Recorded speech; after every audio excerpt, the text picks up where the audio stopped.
அஸ்ஸலாமு அலைக்கும் வரஹ்மத்துல்லாஹி தஆலா பரகாத்துஹு. Welcome to Sufi TV. நம்ம இன்னைக்கு சூஃபி டிவியில் எங்கே வந்திருக்கோம்னா, திருச்சி பாலக்கரை வட்டார ஜமாத்துல் உலமா சபை மற்றும் கான்மியன் மஸ்ஜித் நிர்வாகிகள் இணைந்து நடத்தும் மக்தப் மாநாடு. இடம் திருச்சி கான்மியன் மஸ்ஜித் பாலக்கரை. இன்ஷா அல்லாஹ் நம்ம இந்த காணொலியை தொடர்ந்து பாருங்கள்.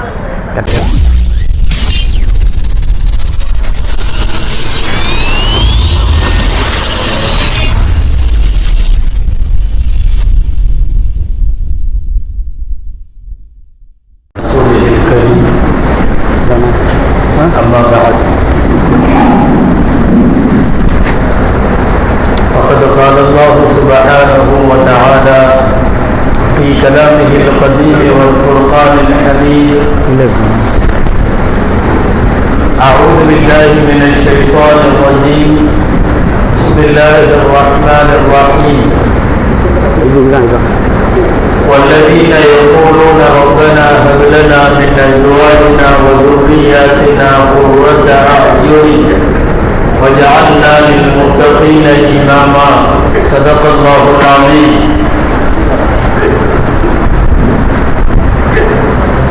وقال رسول الله صلى الله عليه وسلم أعوذ بك من امرأة تشيبني قبل المشيب وولد يكون علي وبالا صدق رسول الله صلى الله عليه وسلم. அளவற்ற அருளாளனும் நிகரற்ற அன்புடையோருமாகிய எல்லாம் வல்ல அல்லாஹ்வின் பெயரால் துவங்குகிறேன்.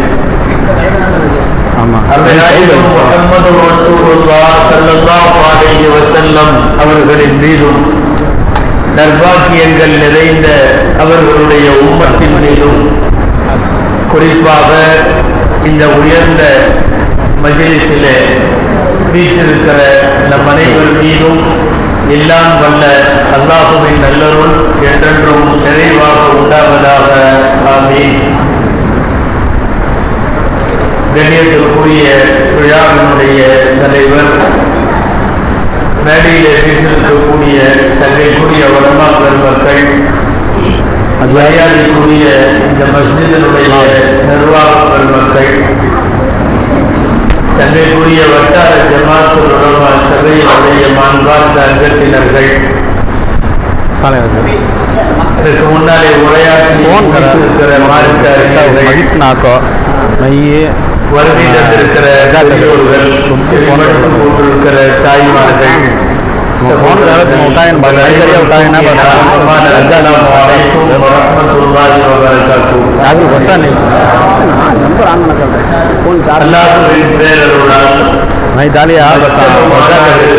எனும் கருப்பொருளில் காலத்தின் தேவை குர்ஆன் மதரசாக்களை, குழந்தைகள் மதரசாக்களை, மக்தப் பாடசாலையை மேம்படுத்த வேண்டும், தரம் உயர்த்த வேண்டும், விரிவுபடுத்தப்பட வேண்டும் என்கிற பல்வேறு அம்சங்களோடு நடைபெறுகிற இந்த மாநாடு அல்லாஹ் ஏற்று அருள் புரிவானாக.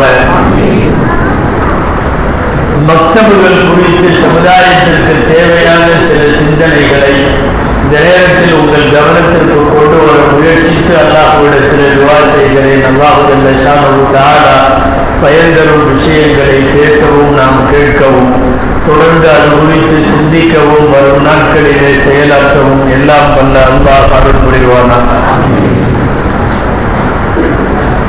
அன்பானவர்களே,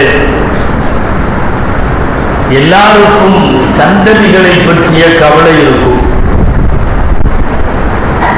சந்ததிகள் குறித்து அக்கறையும் கவலையும் கொள்ளாதவர்கள் நம்மில் யாரும் இருக்க முடியாது. யாருக்கெல்லாம் அல்லாஹ் பிள்ளை பெறுகிற பாக்கியம் கொடுத்தாலோ அவர்களுக்கெல்லாம் பிள்ளைகளை வளர்த்து ஆளாக்குற முறை குறித்தும், அந்த பிள்ளைகள் வருங்காலத்திற்கு எவ்வளவு அவசியமானவர்கள் என்பது குறித்தும், நமக்கு கிடைத்த ஈமானும் இஸ்லாமும் அடுத்த தலைமுறைக்கு கொண்டு போய் சேர்க்கப்பட வேண்டும் என்பது குறித்தும் அக்கறை இல்லாதவர்கள் யாரும் இருக்க முடியாது. அக்கறைப்பட்டே ஆக வேண்டும். அல்லாஹ் சொல்லுகிறார், எப்பவும் வருவோ இல்லையோ ஒரு 40 வயசாகிவிட்டால் கண்டிப்பா வந்துருமா.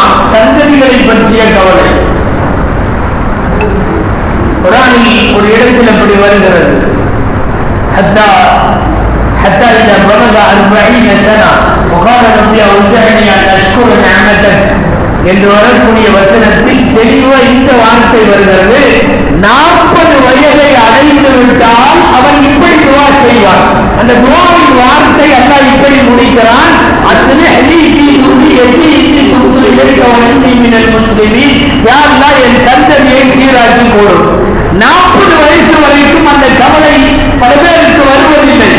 ஆனால் 40ஐ கடக்கிற போது எனக்கு பின்னால் என் குடும்பம் என்ன, எனக்கு பின்னால் என்னுடைய ஆண் மக்கள் பெண் மக்கள் நிலைமை என்ன, எனக்கு பின்னால் என் வீட்டில் இருக்கிற ஈமான் இஸ்லாமின் நிலை என்ன என்பது குறித்த கவலை 40 வயதில் வரும்.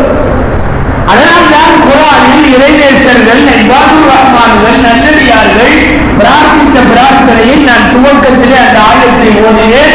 ரப்பனா ஹப் லனா மின் அஸ்வாஜினா வ ذُرِّيَّاتِنَا குர்ரத அயுன், எங்கள் மனைவி மற்றும் எங்களுடைய சந்ததி இதுல கண் குளிர்ச்சியை யா அல்லாஹ் கொடு, கண் குளிர்ச்சி கொடு, எங்களை நல்லோர்களுக்கு இமாமாக்கு. இப்படி எல்லாம் நல்லடியார்கள் கேட்கிறார்கள். கண்குளிர்ச்சி என்பது பணங்காசோடு வாழ்வதில் அல்ல. கண்குளிர்ச்சி என்பது வீடு வாசல் தோப்பு தொடர்பு வாகனம் என்று வாழ்வதல்ல. கண்குளிர்ச்சி என்பது உலக ரீதியாக இவர் லைஃப் செட்டில்டு என்பதில் அல்ல. கண்குளிர்ச்சி என்பது உடுத்தும் உடைகளில், பார்க்கும் தோற்றத்தில், பரவலக்கிற விழுவிழுப்பில், அதிலெல்லாம் இல்லை. கண்குளிர்ச்சி அவன் மாற்றப்பட்டோடு வாழ்கிறான் என்பதில் கண்குளிர்ச்சி வரும். அவன் தொழுகிறான் என்பதில் கண்குளிர்ச்சி வரும்.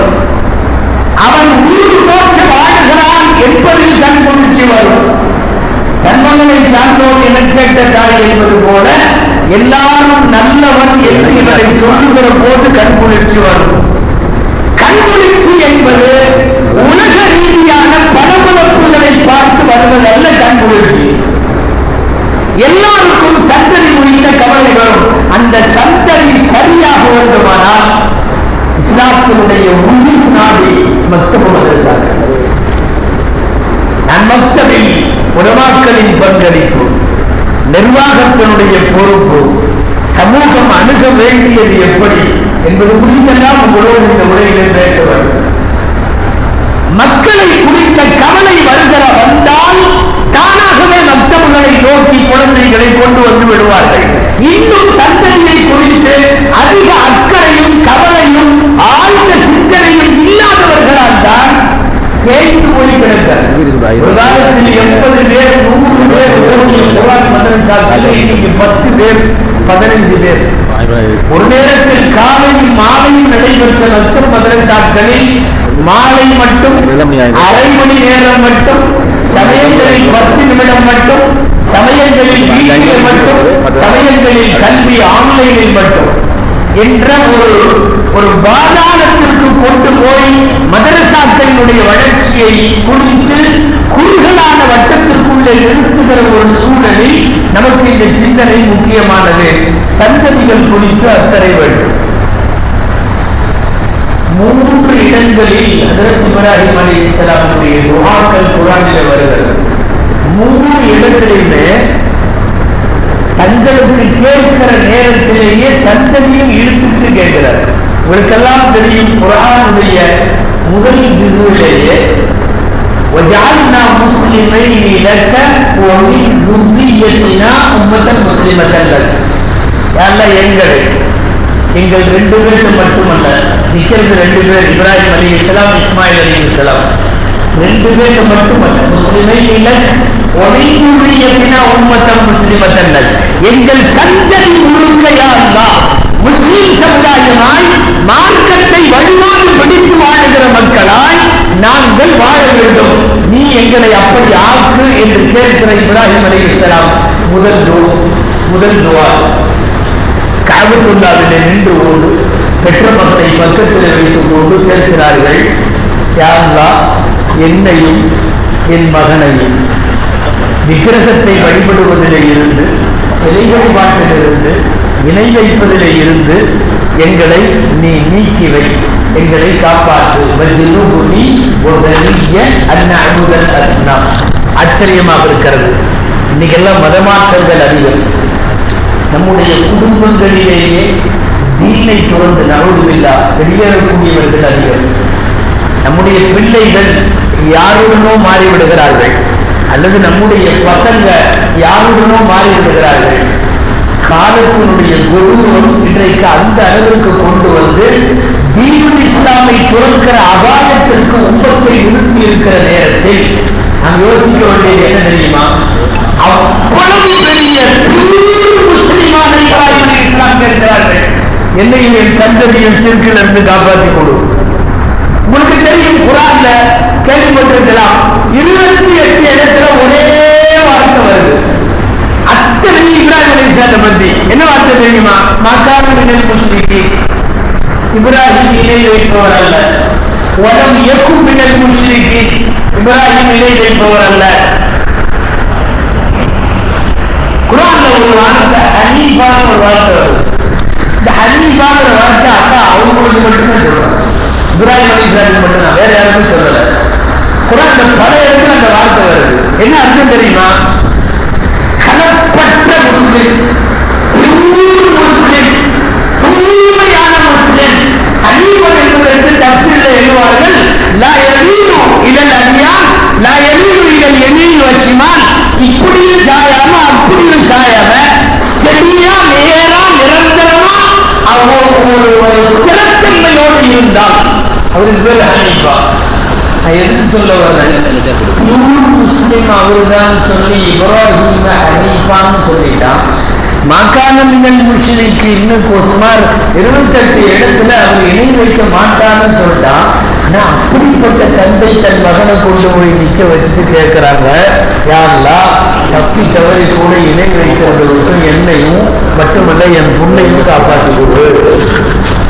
பெற்ற மக்களை குறித்த அக்கறை வேண்டும். நீங்கள் எவ்வளவு உயர்ந்தவராக இருந்தாலும், நானெல்லாம் அல்லாவே சொல்லிட்டான் இணை வைக்க மாட்டேன்னு, அப்ப என் பிள்ளைகள் நல்லாதான் இருக்கணும்னு முடிவு பண்ணி எல்லாம் போக முடியாது. குர்ஆனில் அதே 13வது இந்த துஆவுக்கு கீழே இன்னொன்று வருகிறது. இப்ராஹிம் அலைஹிஸ்ஸலாம் கேட்கிறார்கள், ரப்பிஜால்னி முகீம ஸலாத்தி வ மின் ذُرِّيَّத்தி, நான் தொழுதா பத்தாது, ரப்பே என் சந்ததியை தொழுகையாளியாக. நான் 3 துஆ சொல்லியிருக்கேன். 3 துஆக்களிலும் தன்னை இணையிலிருந்து கொள்ளுகிற அதே நேரம் எனது சந்ததியும் சீராக வேண்டும் என்பதில் ஒரு தீர்க்கதரிசி இல்லை. நன்றாக சொல்லுவதென்றால் நமக்கும் நமது நாயகம் ஸல்லல்லாஹு அலைஹி வஸல்லம் அவர்களுக்கும் ஆன்மீக தந்தையாய் அறியப்படுகிற இந்த உம்மத்தினுடைய இந்த சமுதாயத்தினுடைய தலைவர் இப்ராஹிம் அலைஹிஸ்ஸலாமினுடைய வாயில அந்த வார்த்தை வருகிறது என்றால் நாம ஏமாத்துறோம், நம்ம சந்ததி ஏமாத்துறோம். சந்ததி குறித்த அக்கறை வேண்டும். எத்தனை ஹாஜியார்கள், எத்தனை அமீர்ஷாக்குகள், எத்தனை ஆலிம்கள், எத்தனை முத்தவண்டிகள், நிறைய வீடுகளில் நடக்கக்கூடாத அசம்பாவிதம் எல்லாம் தமிழ்நாட்டில் நடந்துவிட்டது. இதுல உங்க வீடு எங்க வீடுன்னு விதிவிலக்கெல்லாம் இல்லை, பரவலாக நடக்கிறது. ஒரு கட்டத்தில் தீனுல் இஸ்லாமை பிடித்து வாழ வேண்டியவர்கள் வெளியேறி போகிறார்கள் என்பது எவ்வளவு பெரிய தாங்க முடியாத ஒரு மனக்குறை. சரி, மக்தவை பத்தி பேசும்போது நீங்க ஏன் இந்த மாதிரி மதம் மாறி போறதை பத்தி நீங்க சொல்றீங்க அப்படின்னு உங்களுக்கு ஒரு சந்தேகம் வரலாம். நான் ஒரு செய்தி சொல்லணும். இந்தியாவினுடைய மிகப்பெரிய ஆலிம் பெருமக்களில் இந்த நூற்றாண்டில் வாழ்ந்தவர்களில், சமீபத்தில் நம்மை விட்டு மறைந்தவர்களில் ஆகப்பெரிய அகில இந்திய அளவில் அறிவுஜீவியான ஆலிம் அல்லாமா அபுல் ஹசன் அலி நத்வி ரஹ்மத்துல்லாஹி அலிமியான் என்று கூப்பிடுவார்கள். லக்னோவினுடைய நஜ்வத்துல் உலமா அவர்களுடைய அடையாளம். சர்வதேச மார்க்க அறிஞர். நம்ம உள்ளூர் அளவுல, மாவட்ட அளவுல, மாநில அளவுல, அகில இந்திய அளவுல பேசல, சர்வதேச அளவில் பெரிய அறிவுஜீவி. அவர்கள் எழுதிய கிதாபுகள் எல்லாமே லட்சக்கணக்கில் அச்சிடப்பட்டவை மட்டுமல்ல, அகில உலக அளவில் கவனத்தை ஈர்த்தவை. இந்தியாவின் அடையாளம் என்று சொல்லலாம், இந்தியாவினுடைய இல்மின் அடையாளம் என்று சொல்லலாம் அபுல் ஹசன் அலி நத்வி. நான் எல்லாத்துக்கும் புரியணுங்கிறதுக்காக சொல்றேன். அபுல் ஹசன் அலி நத்வி இதை இவ்வளவு பெருசா சொல்றீங்களே, அவர் யாரு அப்படின்னீங்கன்னா, அரபு நாட்டில் இருக்கிற சவுதிக்கார யூனிவர்சிட்டியிலையும் காலேஜிலையும் அவன் படிக்கிற அரபி புத்தகத்தை இவர் எழுதி கொடுத்தாரு. எழுதி கொடுத்தது யாருங்க? அவன் அரபு ஓடுறதுக்கு சவுதியிலிருந்து வந்தா பரவாயில்ல, அவன் அரபி எழுதி கொடுக்கலாமா? அவன் படிக்கிறதுக்குள்ள அரபி லாங்குவேஜ இவர் எழுதி கொடுத்தார். அரபு மொழியினுடைய பாண்டித்துவமும் அதிலே மதிநுட்பமும் ஆழமான ஞானமும் பரம்பரை அரபிக்கு அரபி சொல்லிக் கொடுக்கிற ஞானம் இருக்கிறது. இதெல்லாம் அவர் சொல்ல போற ஒரு செய்திக்கான இன்ட்ரோடக்ஷன் தான், வேற ஒன்றும் இல்லை. ரிஜாலுல் ஃபிக்ர் வத்தாவான்னு சொல்லி அவர் எழுதின உலக புகழ் பெற்ற நூல். அதுல அவர் மக்தப் மதரசாக்களை பற்றி எழுதுறார். ஆழமான சிந்தனைக்குரியது, குறிப்பாக உலமாக்களும் நிர்வாகிகளும் கவனிக்க வேண்டும். 2 செய்தி எழுதுறார் மக்தப் மதரசாவுக்கு. முதல் செய்தி என்ன தெரியுமா? இப்படி ஒரு மக்தப் என்கிற நெட்வொர்க் உலகத்துல வேற எந்த சமயத்திலையும் இல்லைங்கிறார். எல்லா வீடுகளின் குழந்தைகளும் அந்த பள்ளிவாசலோடு ஏற்படுத்துகிற ஒரு கனெக்டிவிட்டி. ஒவ்வொரு வீட்டில இருந்தும் ஒரு குழந்தை அங்க இருக்கிற பள்ளியோட கனெக்ஷன். இது உலகத்துல வேற எந்த மதத்திலையும் இல்லை. அது இந்துக்களானாலும் கிறிஸ்தவர்களானாலும் யாரா இருந்தாலும் வாரத்துக்கு ஒரு தடவை போறது உண்டு, சண்டே பிரேயர் உண்டு, ஏதாவது விசேஷத்துல போறது உண்டு. அன்றாடம் எல்லா வீட்டிலிருந்தும் ஒரு குழந்தை பள்ளிவாசலுக்கு வந்துவிடும். இங்கே சொல்லி தரப்படக்கூடிய சமய கல்வியை, அல்லாஹ்வை, ரசூலை படித்துவிட்டு அவர்கள் வீட்டுக்கு போய்விடும் என்கிற இந்த நெட்வொர்க் சர்வதேச அளவில் இஸ்லாம் மட்டுமே பெற்றிருக்கிறது. இந்த மகத்துவத்தை இன்னமும் இந்த உம்மத்து விளங்கவில்லை என்று எழுதுகிறார்கள் அல்லாமா அபுல் ஹசன் அலி நந்தி. 100க்கு 100 அப்படியே உண்மையான கருத்து. யாருக்கும் இப்படி ஒரு வாக்கியம் இல்லை. எல்லா குழந்தையும் சரியான முறையில மதரசா நடந்தா, மதரசாவை பயன்படுத்தினா இந்த சட்டம் என்ன? உலகத்துல எந்த சமயத்திற்கும் இந்த பாக்கியம் இல்லை. நம்மளும் வீக்லி ஒன்ஸ் தான் வருவோம், நம்மளும் மந்த்லி ட்வைஸ் தான் வருவோம். இப்படிங்கிற மாதிரி இருந்தா இது சிறப்பு அல்ல. எல்லாம் போறேன் 19 பதினொன்று அவர்கள் எழுதுகிற முதல் செய்தி. 2வது செய்தி யோசிக்க வைக்கிற, அதிர்ச்சி தரக்கூடிய செய்தி. அல்லாமா அபுல் ஹசன் அலி நந்தி எழுதுகிறார்கள், எந்தெந்த மஹல்லாவில் எல்லாம் மக்தபு மதரசா சரியா இல்லையோ நீங்கள் எழுதி வைத்துக் கொள்ளுங்கள், வருங்காலத்தில் அந்த மஹல்லாவில் அதிகமாக மதமாற்றம் நடக்கும். அதிகமாக தீனுல் இஸ்லாமை விட்டு வெளியே போகிற அபாயம் இருக்கும். நான் சொல்றது ஏதோ டிவில யாரோ பேசினாங்கன்ற மாதிரி உள்ள செய்தி சொல்லல. ஆக ஆய்ந்தறிந்த ஒரு பெரிய பேரறிஞர் ஆய்வுக்கு பின்னாலே சொல்லுகிற செய்தி, எங்க மக்தப் சரியில்லையோ இப்ப இல்ல, ஒரு 30-40 வருஷத்திற்கு பின்னால் அதே மஹல்லாவில் மதமாற்றங்களுக்கான அபாயம் உண்டு. இந்த 2 செய்தி மக்தப் குறித்து புரிந்து கொண்டால் போதும். ஒன்று, நம்மை போல இப்படி ஒரு மக்தபினுடைய வசதியை பெற்றது உலகத்தில் எந்த சமயமும் கிடையாது. 2வது, இதை தவற விட்டு விடுவோம் என்று சொன்னால் மிகப்பெரிய அளவில் தீனுல் இஸ்லாமை விட்டு வெளியேறுகிற அபாயங்கள் வருங்காலத்தில் ஏற்படும். இதற்கு நமக்கு சிந்தனை அல்ல. நாம குழந்தைய மதரசா தானே, போனா என்ன போகாட்டி என்னங்கிறோம். போனா என்ன போகாட்டி என்னங்கிற மாதிரி இது கடந்து போக முடியாது. அதே இன்றைக்கு உங்கள் மஹல்லாவில் உதாரணமா இந்த பள்ளின்னு சொல்றேன், இந்த பள்ளியில எத்தனை குழந்தை படிக்கிறோம், அதுலதான் நாளைய தலைவர் இருக்கிறார், நாளைய செக்ரட்டரி இருக்கார். அபிம்சா இன்னைக்கு உட்கார்ந்து இருக்கலாம். 50 வருஷத்துக்கு பின்னாடி அந்த குழந்தையில இருந்து ஒரு தலைவர் வரணும், அங்கிருந்து ஒரு செக்ரட்டரி வரணும். அங்கதான் ஆளுநர்கள் உட்கார்ந்துருக்காங்க, அங்கதான் ஆபீஸ்கள் உட்கார்ந்துருக்காங்க. நாளைக்கு நாட்டில் தொழில் வைக்கிறதுக்கான ஆளும் அந்த மதரசாவிலிருந்து நம்ம எடுத்தாலும் அங்கிருந்துதான் நாளைக்கு செக்ரட்டரி வருவாரு, ஆபிசா வருவாரு. நீங்க அதையே நடக்கவில்லை என்கிற போது வருங்காலம் கேள்விக்குரியாது. அது சரியில்லை என்கிற போது வருங்காலம் அபாயமாக ஆகும். அதனால்தான் அலிமான் போன்றவர்கள் ரொம்ப முக்கியத்துவம் தரப்பட வேண்டியது. நான் சொல்றேன், மிகைப்படுத்தி சொல்றதை நினைக்க வேணாம். அரபிக் கல்லூரிகளை விடவும் முக்கியமானது மக்தப் மதரசா. அரபிக் கல்லூரிகளை விட நீங்க நாங்க பெரிய ஆலிம்கள்லாம் உருவாக்குறோம், முஃப்தி எல்லாம் கொடுக்குறோம், எல்லாம் கொடுக்கலாம், அது சிறப்பு இல்லைன்னு சொல்லல. அதை விடவும் உயிர் நாடி மக்தப் மதரசாக்கள். என் நினைவுக்கு வருகிறது, பெங்களூர் சபீலுல் ஷாக் அரபிக் கல்லூரியினுடைய முன்னாள் முதல்வர் மர்ஹூம் அஷ்ரப் அலி சாப், முஃப்தி சாப், அடிக்கடி அவர்கள் பட்டம்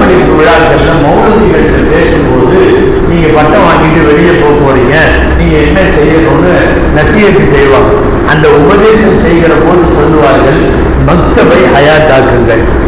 நீங்க அரபிக் கல்லூரியில பேராசிரியராக இருப்பதை விட, பெரிய ஜாமியா மஸ்ஜித் இமாமாக இருப்பதை விட, நாங்க ஆபீஸ்களை எல்லாம் உருவாக்குறோம்னு சொல்றதை எல்லாம் விட, இது எல்லாமே மார்க்கத்தில் சிறப்பு என்றாலும் இதையெல்லாம் விட சிறப்பு என்ன தெரியுமா? மௌலவிகளுக்கு சொல்லுகிறார்கள், நீங்க போய் குழந்தைங்க மதரசால உட்கார்ந்து ஓதி கொடுங்க.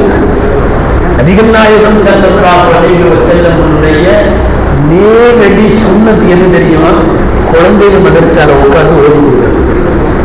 அந்த வேலையை எம்பெருமானார் ஸல்லல்லாஹு அலைஹி வஸல்லம் செய்தார்கள். அவர்கள் உருவாக்கிய எல்லா நிலைகளிலும் மதரசாக்களை வைத்திருந்தார்கள். போற இடமெல்லாம் அவர்கள் முதலில் முக்கியத்துவம் கொடுத்தது குர்ஆன் மதரசாக்களுக்கு. எழுத்தறிவித்தவன் இறைவன் என்று சொல்லுவார்கள்.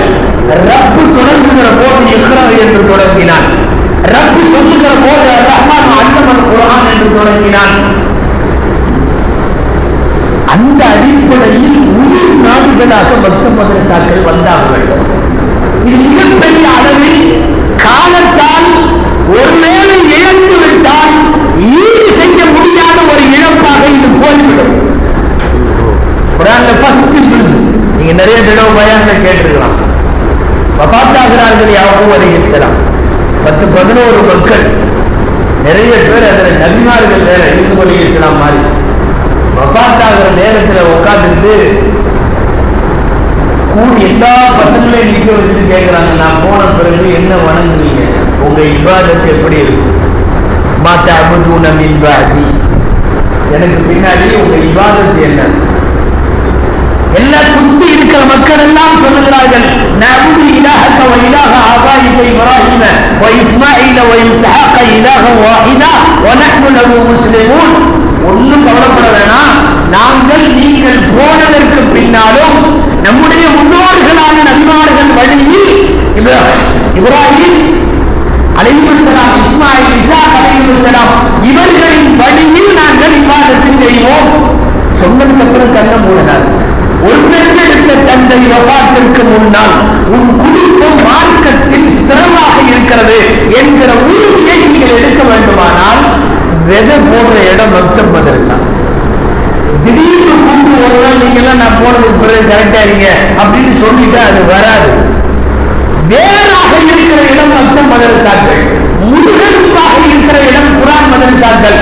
நீங்கள் அங்கு சொல்லி தந்தால் ஒரு 10 வயசு 12 வயசு தகப்பனார் கூட அத்தா கூட அவன் கையை பிடிச்சிட்டு பள்ளிவாசலுக்கு நீங்க கூட்டிட்டு வாங்க, மதரசால கொண்டு வந்து விடுங்க, பள்ளிவாசல கொண்டு வந்து விடுங்க. நீங்கள் ஒரு 50 வருஷத்திற்கு பின்னால் நீங்கள் இல்லாத காலத்திலேயும் நீங்கள் விரல் பிடித்து நடந்த குழந்தையின் கால்கள் தானாக பள்ளிவாசலுக்கு வரும், நிச்சயமாக வரும். இதையெல்லாம் அத்தனையும் உருவாக்கி தரக்கூடிய பயிற்சி களம் எதுனா அது பள்ளிவாசல் மதரசாக்கள் தான், மக்தப் மதரசாக்கள். நான் சொன்ன வருகிறது, நம்முடைய வீட்டில் இருக்கிற குழந்தைகளும் பள்ளிவாசல் இந்த ரெண்டும் கனெக்ஷன் ஆகும். எப்படி கனெக்ஷன் ஆகும்? நம்முடைய முன்னோர்கள் 1000 வருஷத்துக்கு மேல இந்த கனெக்ஷன் ஏற்படுத்தி வச்சிருக்காங்க. மதரசா கொண்டு வந்து அவன் வரட்டும், அவன் ஒரு வருஷத்தை இங்க தொடங்குவான், இங்க உள்ளவங்களை பார்ப்பான், பெரியவங்களை பார்ப்பான், ஆளுங்களை பார்ப்பான், நல்லவங்களை பார்ப்பான், சலாம் சொல்லுவான், பதில் சொல்லுவான். இஸ்லாமிய மாஹவுல் என்று சொல்லக்கூடிய மார்க்க ரீதியான சூழல் தானாக அந்த குழந்தைக்கு வரும். பள்ளிவாசலுக்கு வரும். யாரும் சொல்றது வருத்தப்படக்கூடாது. வசதி இருக்குது எங்கள்கிட்ட, நாங்கள் வீட்லயே உழவு கொடுத்துருவோம். என் வீட்டுக்கு ஒரு அஜெக்ட் வர்றாரு, நாங்கள் ஒரு 2000மோ 3000மோ 5000மோ நல்லா கொடுத்து எங்கள் வீட்டில் எல்லாத்தையும் நிச்சயமா சொல்றேன், அதுல லேசு மாசா உங்களுக்கு திரும்பி கிடைச்சாலும் மக்தப் மதரசாவுடைய நோக்கம் அது அல்ல. கண்டிப்பா அது விளங்காது. பள்ளிவாசலுக்கு குழந்தைகள் இணைக்கப்பட வேண்டும். நீங்கள் வேண்டுமானால் பெண்களுக்கு தனியா மதரசா இல்லைன்னா வீட்டில் வச்சு ஒதுக்குவாங்க. ஆண் பிள்ளைகள் பள்ளிவாசலோடு இணைக்கப்பட வேண்டும். ஒரு 1000 ரூபாய் கொடுத்தா யாராவது ஒரு ஓய்வு கிடைச்சி போயிடுவார். இன்னைக்கு நாங்க வீட்டுல ஓடி போடுறோம், நாங்க ஆன்லைன்ல ஓடிக்கிறோம், நாங்க இதுல ஓடிக்கிறோம். பள்ளிவாசலோடு இணைக்கப்பட வேண்டும் என்பதுதானே.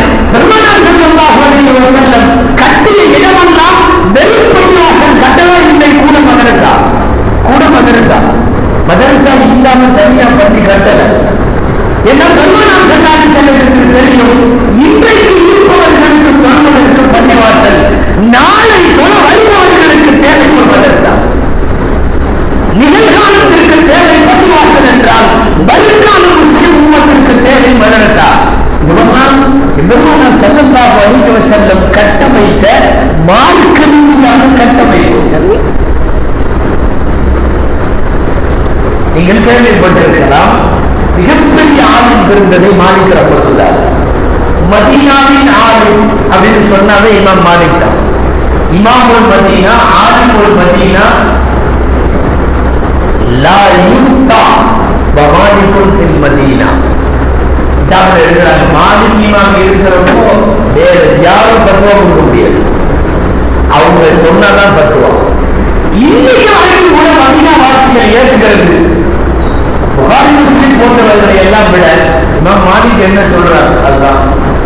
அவ்வளவு பெரிய இமாம் மாலிக் அவர்கள் வாழ்ந்த காலத்தில் மிகச்சிறந்த கலீஃபா பேரரசர் ஹாரூன் ரஷீத். ஹாரூன் ரஷீது மாலிக் இமாமை கூப்பிட்டு சொன்னாங்க, நாளையிலிருந்து வந்துருங்க, என் பசங்க 2 பேர், ஒரு பையன் அமீனு, ஒரு பையன் மாமூன். இவங்கெல்லாம் பின்னாடி வருங்காலத்தில் அப்பாசிய பேரரசர்கள், இவங்கெல்லாம் வருங்காலத்தில் கலீஃபாக்கள். அன்னைக்கு சின்ன பசங்க, அமீன் ஒரு பையன், மாமூன் ஒரு பையன். 2 பையனுக்கும் என் அரண்மனையில வந்து ஓதி கொடுத்துருக்கேன். நாங்கள் அரண்மனையில வந்து ஓதி கொடுத்தா கேஷ் சாதாரணமா இருக்காது, பூரா தங்க காசா தான் இருக்கும். பொற்காசுகள் சம்பளம் கிடைக்கும், அரண்மனை வாழ்க்கை கிடைக்கும், அரண்மனை உறவு கிடைக்கும், அரசர் பிள்ளைகளுக்கே ஓதி தருகிறார் என்கிற அந்த ஸ்டேட்டஸ் கிடைக்கும். ஆனா மெதுவா பக்குவமா சொன்னா கேட்டுக்கிறவர் ஹாரூன் ரஷீதுங்கிறனால வேற தனிப்பாடு பேசினா தலை போயிடும். அதனால அவர்கிட்ட சொன்னா கேட்பாருங்கிறனால போய் உட்கார்ந்து பக்குவமா சொன்னாங்க, ابن عبد المطلب خرج من بيتكم الورع.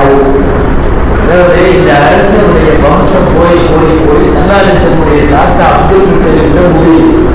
அப்படின்னா என்ன இருக்குன்னா, இவர் சல்லாலிசனுடைய குடும்பத்தில் வர்றாரு. கிட்டத்தட்ட அகல வைத்துகளாக சல்லாலிசனுடைய இதுல வர்றதுனால போய் சொன்னாரு, நீங்க எல்லாம் அப்துல் முத்தலிபுடைய குடும்பம், உங்க வீட்டுல இருந்துதான் இந்த உலகத்துக்கு பேணுதல் என்பதே கிடைக்கிறது. கரஜமின் வைத்திக்கும் அல்வரா, பேணுதல் என்பது எங்கிருந்து வரல, உங்க வீட்டுல இருந்துதான் உலகத்துக்கே வந்துச்சு. சல்லாலி செல்லம் அந்த வீடு, அகல வைத்துகள் எல்லாம் அந்த வீடு, அடிரதியெல்லாம் வன்மாரதியெல்லாம் வந்து அசல் நதியெல்லாம் வந்துமா பெருமக்கள் எல்லாம் அந்த வீடு. இப்ப சொல்றாங்க மாலிக்குமா, உங்க வீட்டுல இருந்துதான் வர என்கிற பேணுதல் இந்த உலகத்துக்கே வந்துச்சு. நீங்க என்னை பள்ளிக்கு உங்க பிள்ளைகளை அனுப்பாம என்னை அரண்மனைக்கு கூப்பிடுறது சரியா? நான் வர்றதும் சரியில்லை, நீங்க கூப்பிடுறதும் சரியில்லை. வேற யாராவது கூப்பிட்டாங்க வேற, அதை தெரியாம கூப்பிடுறான்னு அர்த்தம். நீங்க உயர்ந்த குடும்பம், நீங்க தயவு செஞ்சு அமீனையும் மாமூனையும் பள்ளிக்கு அனுப்புங்க, நான் ஓதிட்டேன். அதே மாதிரி மறுநாள் தன்னுடைய தவறை உணர்ந்தவர்கள் மன்னிப்பு கேட்டு நீங்க சொல்றபடி மஸ்ஜிது நபவிக்கு நான் அனுப்பிச்சு வைக்கிறேன், தினந்தோறும் அங்க வந்து உங்கள்கிட்ட மன்னிப்பு ஓடுவாங்கன்னு சொன்னாங்க. அரசனுடைய பிள்ளைகளும் மஸ்ஜிதுக்கு வந்தாங்க. இன்னைக்கு நாம லேசா ஒரு 1 லட்சம் 2 லட்சம் சம்பளம் வாங்கிட்டாவே நாம ஒரு விஐபி ஆகி நம்ம கெட்ட காட்டிட்டு நம்ம பிள்ளையெல்லாம் பள்ளியாசில போய் ஓதணுமா? பள்ளிவாசல்ல ஏழைப்பாளைய பிள்ளையும் ஓதணும், பணக்கார பிள்ளையும் ஓதணும். பள்ளிவாசல்ல கூட்டுறவர் துணைக்கிறவர் கிட்டே அவருக்குள்ளையும் ஓதணும், முற்றவருடைய தலைவர்கள் செக்ரட்டரி பிள்ளைகளும் ஓதணும். பள்ளிவாசலில் குழந்தைகள் இணைக்கப்பட வேண்டும். இது மத்த மதரசாவுடைய மிகப்பெரிய உயிர் நாடி. அடிக்கடி கிதாபுகள்ல அரபி கல்லூரியில ஓடுறதுல பெரிய பெரிய கிதாப் தப்சீர் ஹதீஸ் அது இதுன்னு அந்த இல்மை பற்றி ஒரு வார்த்தை சொல்லுவார்கள் உலமாக்கள். அது ஃபர்து கிஃபாயா அப்படின்னு சொல்லுவாங்க. ஃபர்து கிஃபாயானா என்னன்னா, யாராவது சில பேர் ஓதுனா போதும். பரதுல ஒரு வித்தியாசமான பரது, எல்லாரும் செய்யணும்னு அவசியம் இல்லை, யாராவது சில பேர் ஓதினால் போதும். அது அந்த கல்வி. மக்தபு கிஃபாயா இல்ல, மக்தப் என்பது ஃபர்து கிஃபாயா இல்ல, அது கட்டாயம். தொழ முற்படுகிறவனுக்கு தொழும் சட்டம் தெரிய வேண்டும், நோன்பு வைக்க முற்படுபவனுக்கு நோன்பின் சட்டம் தெரிய வேண்டும், திருமணம் செய்ய முற்படுபவன் வாழ்க்கையில் கணவன் மனைவிக்குள்ள விஷயம் தெரிய வேண்டும். மத்தவங்க நாம ஓதி கொடுக்கிறது அப்படிங்கிறது கட்டாய கல்வி. நீங்க அரபி கல்லூரியில போய் பெரிய ஆலிமா வரீங்கல்ல, அது ஊர்ல யாராவது 4 பேர் ஓடினாலும் போதுங்கிற மாதிரி உள்ள கிஃபாயா என்று சொல்லக்கூடிய கல்வி. இது கிஃபாயா இல்ல, இது கட்டாயமான கல்வி. எனவே எல்லா குடும்பமும் பள்ளிவாசலில் இருக்கிற மக்தபோடு இணைக்கப்பட வேண்டும். அதே மாதிரி தான் வாழையடி வாழையாய் ஒரு 1000 வருஷமாக நாம் அதை ஏற்பாடு பண்ணி மக்தப் மதரசாக்கள் நடக்கிறோம். நான் அன்பிற்குரிய உலமாக்களை, அதே மாதிரி சங்கைக்குரிய நிர்வாக பெருமக்களை, பள்ளிவாசல்களில் மக்தப் மதரசாக்களில் பொறுப்பில் இருப்பவர்களுக்கு சொல்லிக் கொள்கிறேன், நீங்க என்ன செலவு வேணாலும் அதுக்கு பண்ணணும். மெனாராக்கு பண்றதை விட மக்தபுக்கு பண்ணுங்க. டைல்ஸும் கிரானைட்டும் போடுறதை விட மக்தபுக்கு உயிர் நாடி கொடுங்க. நாங்கள் எங்கள் பள்ளி சார்பா அங்கேயும் கொஞ்சம் இடம் வாங்கிட்டோம், இங்கேயும் கொஞ்சம் வாங்கி போட்டோம், அங்கேயும் 10 கடையை கட்டிட்டோம். நாங்கள் வரும்போது இவ்வளோ இருப்பு இருந்துச்சு, நாங்கள் இன்னைக்கு இவ்வளோ இருப்பு கொண்டு வந்துட்டோம். எல்லாம் நல்லதுதான், முன்னேற்றத்துக்கு செய்றீங்க, தப்புன்னு சொல்ல வரல. ஆனால் இந்த செலவையெல்லாம் விட பெரிய செலவு குர்ஆன் மதரசாவை உருவாக்குறதுக்கு அங்கே என்னென்ன தேவையோ அதுக்கு செலவு செய்யணும். சில இடத்துல வர்றவங்களுக்கு ஓதுகளும் ஹஜ்ரத் வர்றவங்களுக்கு சொல்லி கொடுத்துருங்க, முடிச்சு. ஏதோ 10 11 போகுது. இதே தமிழகத்தின் சில ஊர்களில் ஆச்சரியத்தோடு நான் பார்த்திருக்கிறேன், போயிருக்கிறேன். அசருக்கு பிறகு, அசருக்கு முன்னாடி 4:30 மணிக்கு வேன் கிளம்புது. வேன் பள்ளிவாசல்ல இருந்து சமீப காலமா அதிகமா வரமாட்டேங்கிறதுனால வாசப்படிக்கே போகுது வேன், வீட்டு தெரு வழியா. ஒவ்வொரு குழந்தையும் எல்லாம் ஏறுது. அசல் தொழுகை முடிஞ்சு எல்லாம் வெளியே வரும்போது குழந்தைய பூரா வேன்ல கொண்டு இறக்கிடுறாங்க. அந்த வேன் அங்கேயே நிற்கிது. மகரிபுக்கு பாங்கு சொன்ன உடனே வேன் எடுக்கிறது இல்லை, தொழுகை முடிகிற வரையும் இருக்கு. அந்த பையன் அங்கேயே தொழுகிறான். மகரிப் ஜமாத்தை முடிச்சதுக்கு அப்புறம் எல்லாரும் வேன்ல ஏறுறாங்க. கொண்டு போய் தெரு தெருவா எப்படி ஸ்கூலுக்கு நீங்க கலெக்ட் பண்ணிட்டு போயிட்டு கொண்டு வந்து அந்தந்த இதுல இறக்கி விடுறீங்களோ ஸ்டேஷன்ல, இதே மாதிரி மக்தப் மதரசாவிற்கு முயற்சி செய்து ஏறத்தாழ 150 குழந்தைகளுக்கு 6 வேன் வச்சு கொண்டு போய் விடுற ஊர்கள்லாம் தமிழ்நாட்டில் இருக்கு, கிராமங்கள்ல கூட இருக்கு. ஏன் அந்த மதரசா அதை நம்ம செய்ய முடியாதா? அது எவ்வளவு தூரத்தில் இருந்து வேணாலும் ஒரு குழந்தை வரட்டுமே. 15-20 கிலோமீட்டரா இருக்கும். ஒரு குழந்தை வர்றேன்னு சொல்றப்போ அங்க பக்கத்தில் உள்ள பள்ளிவாசல்காரங்க அதனுடைய கல்விக்கான ஏற்பாட்டை செய்ய வேண்டியது அங்கிருக்கிற ஆளுடைய, அங்கிருக்கிற நிர்வாகியுடைய பொறுப்பு தானே. அது வாகன வசதி கொடுத்தாவது கூட்டி வாருங்கள். ஏன்னா இப்போ எல்லாம் நீங்க அந்த மாதிரி வசதி கொடுத்தா கூட வரமாட்டான் போடுறது, அந்த அளவுக்கு ஆயிடுச்சு. அதாவது ஒன்றும் தேவையில்லை பார்த்துக்கலாம் அப்படிங்கிற மாதிரி. குர்ஆனை வாசிக்க தெரியாதவர்கள் நிறைய பேர் இருப்பது இந்த உம்மத்திற்கு எவ்வளவு பெரிய கேவலம் தெரியுமா? அது என்னமோ தெரியல, இலவசமா கொடுக்குற எதுக்குமே மரியாதை இல்லை. 1 லட்சம் ரூபா ஃபீஸ்ன்னு போட்டீங்கன்னா வரிசையில் வந்து நின்றுவாங்க. பார்த்துருக்கீங்களா சில ஸ்கூல்ல? எல்லாம் 3வது எல்கேஜி சேர்க்க போற குழந்தைக்கு அவங்க அம்மாவும் அப்பாவும் போய் பரிச்சை எழுதிட்டு இருக்காங்க. என்னன்னா எங்க குழந்தைக்கு அட்மிஷன் வேணும், அந்த ஸ்கூல்ல அட்மிஷன் வேணும்னா முதல்ல எங்க அம்மா அத்தாவுக்கெல்லாம் பரிச்சை வைப்பாங்க அப்படின்னு இதுக்கு போய் உட்காந்து பரிச்சை எழுதிட்டு வருதுங்க. என்னன்னா எல்கேஜி படிக்கிறது எவ்வளோங்க ஃபீஸு? அது 1.5 லட்சம் கட்டுறோம், 2 லட்சம் கட்டுறோம். 1.5 லட்சம் 2 லட்சம் என்னன்னு தெரியல. இந்த குழந்தை உட்கார சீட்டெல்லாம் தங்கத்தில் இருக்குமோ என்னமோ, எழுதுகிற பேனாவெல்லாம் தங்கத்தில் இருக்குமோ என்னமோ. 2 லட்சம், 5 லட்சம், 10 லட்சம். ஆனால் அங்கே வரிசையில் நிற்கிது. காலையும் மாலையும் இலவசமாக குர்ஆன் ஓதி தரப்படும், நீயே ஓதிக்க. ஒரு 4-5 குழந்தை இருக்கும், அங்கங்க அக்கம்பக்கத்தில் இருக்கிறது வரும், அஜென்ட் ஓதி கொடுப்பாரு அப்படின்ற மாதிரி. ஏன்னா இலவசமா கொடுக்கறதுக்கு மரியாதை இல்லை. இது உலகத்தின் பளபளப்பை பார்ப்பவர்கள் ஏமாறுகிற இறைவனின் நியதியில தோற்று போகிறவர்களுடைய வேலை. சூரியன் இல்லாம வாழ முடியாது, சூரியன் ஃப்ரீ. காற்று இல்லாம வாழ முடியாது, காற்று ஃப்ரீ. தண்ணி இல்லாம வாழ முடியாது, தண்ணி ஃப்ரீ. ரப்பு எவ்வளவோ கொடுத்திருக்கிறான், எல்லாம் ஃப்ரீ. காரு, தங்கம், பெரிய தோப்பு, இதெல்லாம் இல்லாம வாழ்ந்துடலாம். ஆனா அதெல்லாம் பயங்கர வேலை. பயங்கர வேலை. நாம அதுக்கு தான் முண்டி அடிச்சுட்டு ஓடுவோம். நல்லா தெரிஞ்சுங்க, நான் சொல்ல வர்ற ஒரு விஷயம், ஒரு செய்தி புரியுதா? ஹை குவாலிட்டியில் உள்ளதை எல்லாம் இலவசமாக கொடுக்குறான்.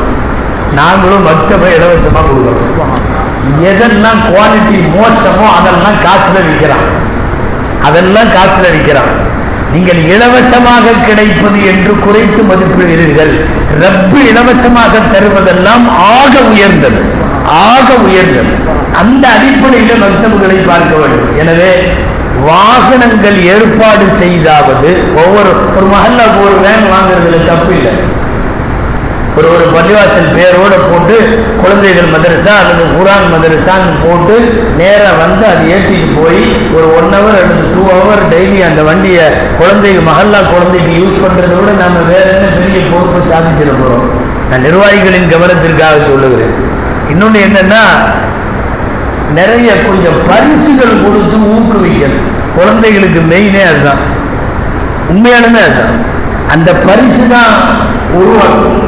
நீங்க கொடுக்கறது சின்ன பரிசா கூட இருக்கலாம், சின்ன பரிசா கூட இருக்கலாம், பெரிய பரிசா கூட இருக்கலாம்.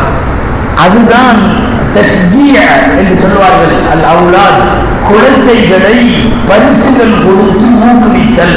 நீங்க என்னமோ நினைச்சுக்கிறீங்க, காசு உள்ளவங்கள்ட்ட எல்லாம் 4 பேருக்கு வாங்கி ஒரு ஹாட் பாக்ஸ், ஒரு ஒரு பிளாஸ்டிக் இதெல்லாம் கொடுக்குறாங்க அப்படின்னு. அடுத்த சந்ததிக்கான பெரிய அஸ்திவாரம் அது. வார்த்தையில் பாராட்டும், ஒரு சில பொருட்கள் கொடுத்து பாராட்டும். குழந்தைகளை பார்த்தா செல்லாலிசெல்லாம் என்ன வேணும்னு கேட்டிருக்காங்க நிறைய குழந்தைகள் கேட்டு கொடுப்பாங்க. பரிசு கொடுக்கலாமே. பள்ளிவாசலில் இருக்கிற காசுல மஹல்லாவினுடைய அடுத்த கட்ட தலைமுறைக்கு கொடுக்கறத விட நாம் அந்த காசை வேற என்ன பண்ண போறோம்? செய்யலாமே, சிறந்த பரிசுகள் செய்யலாமே. உண்மையா சொல்றோம். இன்றைக்கு இருக்கிற நீங்க எத்தனை உலமாக்கள் வேணாலும் போய் கேட்டு பாருங்க. நீங்க எப்படி ஓத போனீங்க, நீங்க எப்படி அஜெண்ட் ஆனீங்க, அல்லது நீங்க எப்படி பேசுறீங்கன்னு. அவங்க ஊர் விழாவில் அவர் முதல் பரிசு சோப்பு டப்பா வாங்கியிருப்பாரு. 1980 70 பரிசு சோப்பு டப்பா, 2வது பரிசு ஊக்கு பேனா, இதெல்லாம் கொடுத்துருப்பாங்க. நாம நினைக்கிறோம் அது அன்னைக்கு ஆமா சோப்பு டப்பாவா, அப்புறம் நீ என்ன ஆறுதல் பரிசா அப்படிம்பாங்க. ஆறுதலோ முதலோ 2வதோ அந்த வாங்குற பரிசு இருக்கு இல்லையா, அடுத்த கட்டத்திற்கு மார்க்க ரீதியான முன்னேற்றத்தை தர்றது அந்த பரிசு தான். இவர் ஒண்ணுமே இல்லாம வீட்டுல அப்படியே ஈசி சேர்ல சாஞ்சிக்கிட்டு ஆறுதல் தானே வாப்பாரு. அந்த குழந்தை என்ன பேசி ஆறுதல் வாங்கிட்டு வந்துச்சோ அந்த இதை இவர்கிட்ட மைக்கு கொடுத்து ஓட சொன்னா இவர் ஓட மாட்டாரு. சில பேர்லாம் இருக்காங்க, நல்லா போட்டு சூட்டெல்லாம் போட்டிருப்பாங்க, கையில மைக்க கொடுத்து மேடையில நிக்க வைங்க, நடுங்கும். அடிக்கடி சொல்றது உண்டு. ஊட்டியில ஒரு விழா, ஊட்டி எங்க ஊருக்கு பக்கம், ஊட்டியில ஒரு விழா. அதுல வரவேற்புரைன்னு ஒருத்தர் போட்டாங்க. நல்லா படிச்சு ஒரு டிப்டாப்பா இருக்கிறார், போட்டு சூட்டெல்லாம் போட்டிருக்காரு. அவர் வரவேற்புரைன்னு போட்டிருக்காங்க. வரவேற்புரை மீறி போனா ஒரு 3-4 வரியில 2 நிமிஷத்துல சொல்றது. அதுக்கு அவர் காத்தால இருந்து தயாராகிறார், காலையில இருந்து ரெடி ஆகிறாருங்க. கண்ணியத்திற்குரிய இவர்களே, கண்ணியத்திற்குரிய அவர்களே இப்படின்னே ரெடி ஆகிட்டு இருக்காரு. இங்க குழந்தை குழுகுவல்ல ஓதி சோப்பிட்டப்பா சாதாரணமா நினைக்க முடியாது. அந்த குழந்தைய நீங்க எவ்வளவு ஊக்குவிக்கணும் தெரியுமா? ஒரு பாங்கு சொல்ற சின்ன பையன், ஒரு பாங்கு சொல்ற சின்ன குழந்தை, ஒரு சூரத்துல் பாத்தியா ஒப்பிக்கிற சின்ன குழந்தை, நீங்க எவ்வளவு அவர்களுக்கு பரிசு கொடுத்து உற்சாகப்படுத்தி ஊக்குவிக்கணும் தெரியுமா? கொண்டு நிறுத்திட்டாங்க வரவேற்புரை. நைட்டு நிகழ்ச்சி நடக்குது ஊட்டியில, கூப்பிட்டாங்க இவர் பேரை. அடுத்தபடியாக இவர்கள் வரவேற்பு ஆற்றுவார்கள். அந்த மைக்கு முன்னாடி நிற்கிறாரு ஸ்டாண்டிங்ல.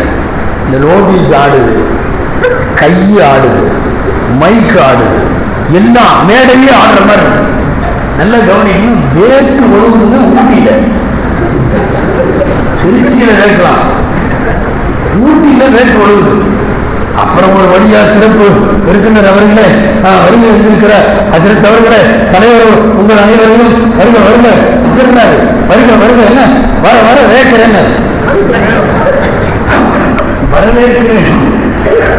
வரவேற்கிறேன்னு வராம வர வர வேக்கிறேன்னு உண்மையாலுமே வேர்த்துட்டு இருக்காரு. அதாவது பெரிய ஆளுகள் கூட 4 வரி நீ மேடையில் பேசியாங்கன்னா நிறைய பேருக்கு உதவும். நம்முடைய குழந்தைகள் எவ்வளவு அழகா அது ட்ரெயின் ஆகி ட்ரெயின் பண்ணி அதை மதரசால ரெடி பண்ணி அதுக்கு ஒரு குட்டி பயானு, அதுக்கு ஒரு 2-3 சூறா, இதையெல்லாம் சொல்லி கொடுத்து மக்தபில் உருவாக்கி கொண்டு வந்து நிறுத்துகிற போது நிறைய பரிசு கொடுக்க வரும். எவ்வளவு தூரம் முடியுமோ பெரிய பெரிய பரிசுகள் நிறைய இடங்களில் தமிழகத்தில் அப்படி பரிசளிப்பு விழாக்களை கலந்துருக்கிறோம். எவ்வளவு இடம் தெரியுமா?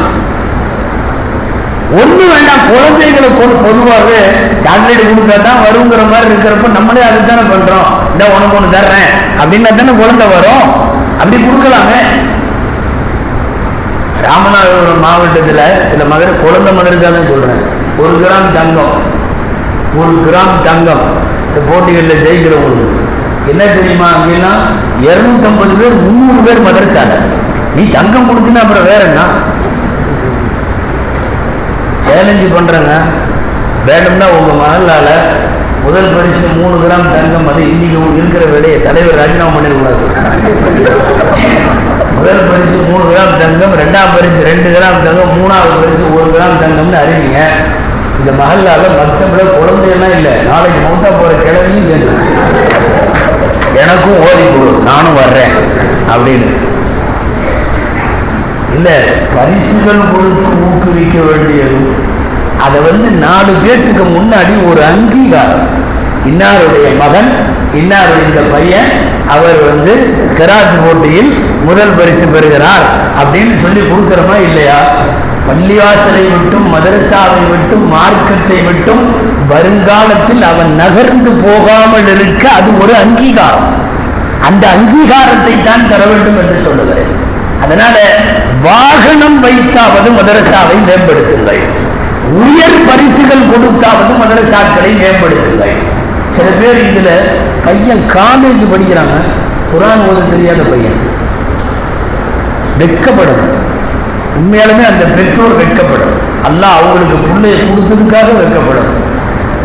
நான் அடிக்கடி சொல்றது உண்டு, இன்னைக்கு வரைக்கும் கூட மதீனாவில் இருக்கிறது, அரபு நாட்டில் பல இடங்கள்ல இருக்கு, மத்திய கிழக்கு நாடுகளில் குறிப்பா இன்னைக்கெல்லாம் இந்த யுத்த சத்தம் கேட்டுட்டு இருக்கிற எகிப்து, ஜோர்டான் பகுதியில எல்லாம் இருக்கு. என்ன தெரியுமா? மக்தபு குழந்தைகள் மதரசாவுக்கு அனுப்புறதுக்குன்னு அவங்க ஒரு டேட் வச்சிருக்காங்க. 4 வருஷம் 4 மாசம் 4 நாள். இதான் கணக்கு அவங்க அரபுகள்கிட்ட. இன்னும் 1000 வருஷத்துக்கு முன்னாடி உள்ளது இன்னைக்கு வரைக்கும் இருக்கு. கரெக்டா குழந்தைக்கு 4 வயசு ஆயிடுச்சு, அடுத்து 4 மாசம் ஆயிடுச்சு, 4 நாள் ஆயிடுச்சு, கொண்டு பக்கத்தில் இருக்கிற இதில் கொண்டு மதரசால விட்டுட்டு ஓதனம்னு கூட்டிகிட்டு போயிடுவாங்க. சில நேரம் அவங்க அம்மாவோ அத்தாவோ கொண்டு விட்டுட்டு அவங்க அந்த பக்கம் உட்காந்துருப்பாங்க. மதரசா முடிஞ்ச உடனே கூட்டிகிட்டு போயிடுவாங்க. இது 4 வருஷம் 4 மாசம் 4 நாள்ல ஒரு புள்ள குழந்தைங்க மதரசாவுக்கு வந்துச்சுன்னா 8 வயசு 9 வயசுல எல்லாம் சரளமா குர்ஆன் ஓதும். தாராளமா 10-15 சூறாவை மனப்பாடம் பண்ணிடும் 8-9 வயசுலயே. சில பேர்லாம் 8 வயசுல 10 வயசுல ஆப்சா வாங்குறாங்க, 12 வயசுல ஆப்சாங்கிறீங்கள. ஒண்ணு இல்லை, இந்த தர்த்தீப்புல கொண்டு விடப்பட்டவங்க. இன்னைக்கு வரைக்கும் கூட சென்னையில ராயப்பேட்டையில் ட்ரிப்ளிகன் எல்லாம் இருக்கு, நாங்களே போயிருக்கோம். என்ன தெரியுமா? 4 வருஷம் 4 மாசம் 4 நாள் ஆனோம்னா அதை ஒரு ஃபங்க்ஷன் பண்ணி அவனுக்கு ஒரு புது துணி எடுத்து அவனுக்கு ஒரு குட்டி மாலை ஒன்று போடுவாங்க. இந்த சின்ன பையனுக்கு போட்டு அவனை மடியில் உட்கார வச்சு ஒரு தட்டில் சர்க்கரை வச்சு அவனோட கையை, அந்த குழந்தையோட கையை பிடிச்சி அந்த சர்க்கரையில் அலீஃப் பே அப்படின்னு சொல்லி போட்டு விடுவாங்க. அது அவன் மதரசா கல்வியை தொடங்குறான்றதுக்கு ஒரு விசேஷம்.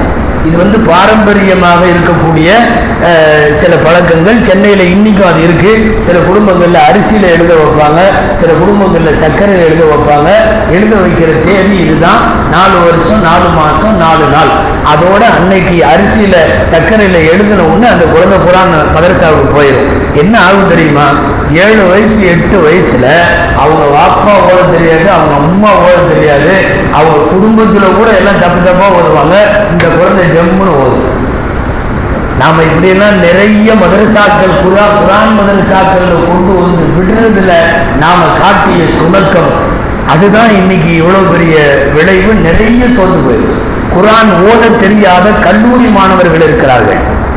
குர்ஆன் ஓத தெரியாத பருவம் அடைந்து விட்டு திருமணத்திற்கு தயாராக இருக்கிற பெண் பிள்ளைகள் இருக்கிறார்கள். எவ்வளவு பெரிய வெட்கக்கேடு தெரியுமா? எங்க வீட்டுல வயசுக்கு வந்த புள்ள இருக்கு, அதுக்கு குரான் ஓத தெரியாது அப்படிங்கிறது எவ்வளவு பெரிய மானக்கேடான விஷயம். நான் இதுக்கு முன்னாடியும் பேசியிருக்கேன், தயவுசெய்து யாரும் கோவிச்சுக்க வேண்டாம், மிகைப்படுத்தி அஜர்த்து திட்டுறாரோன்னு நினைச்சுக்க வேண்டாம். எந்த வீட்டில் பருவம் அடையிற வரைக்கும் பையனுக்கோ பொண்ணுக்கோ குரான் ஓத தெரியலையோ அவங்க அம்மா அத்தா தந்தை தாயாக இருக்கிற தகுதி அவங்களுக்கு இல்லைன்னு தயவு செஞ்சு சொல்றேன். இது திட்டுறதுக்காக சொல்லல, ஒரு தார்மீக தகுதியை நீங்கள் இழந்து விட்டீர்கள் அர்த்தம். 15 வயசு ஆகிற வரையும் 14 வயசு ஆகிற வரையும் உன் வீட்டு குழந்தைகளுக்கு குரான் ஓத தெரியலன்னா அப்புறம் நீ என்ன தகப்ப, அப்புறம் நீ என்ன தாய்? குறிப்பாக பெண் பிள்ளைகள் குரான் ஓத தெரியாமல் இருந்தால் அதனுடைய முழு பொறுப்பு, முழு தண்டனை, முழு குற்றம் எல்லாமே அந்த தாயை தான் சார். பெருமானார் முஹம்மது ரசூலுல்லாஹ் ஸல்லல்லாஹு அலைஹி வஸல்லம் எதை செஞ்சாலும் தூர நோக்கில் செய்வாங்க. போற இடமெல்லாம் பள்ளிவாசல் அட்டாச்சா மதரசாவை வச்சது என்னமோ சும்மா வேடிக்கைன்னு நினைக்கிறீங்களா? மிகப்பெரிய தூர நோக்கு.